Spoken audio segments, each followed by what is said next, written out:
Älä suostu sikainfluenssaan.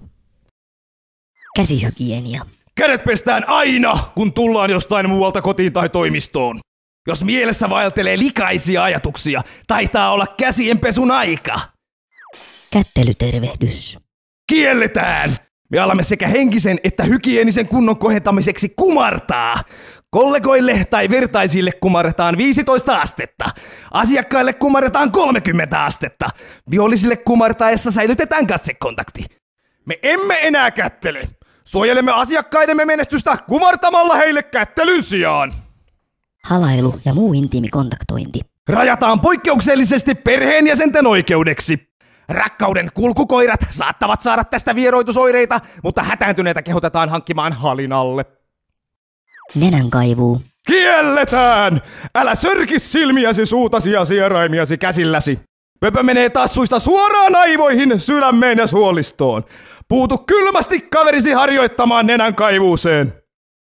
Ruokailu. Pese herran tähden ne kädet! Älä leikkaa leipää itse, vaan vaadi viipaloitua leipää. Älä koske mihinkään ruokaan, joka päätyykin lopulta toisen ihmisen suolistoon.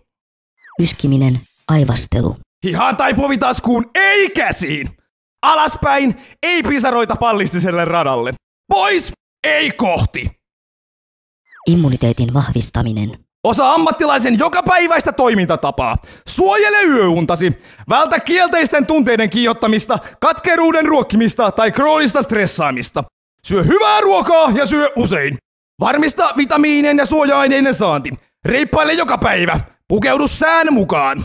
Rukoile ja rakasta. Sairastuminen. Jätä väliin. Jos sinulla on nuha, pää kipeä tai paha mieli, sinulla ei ole sikainfluenssaa. Olet vajaavireessä.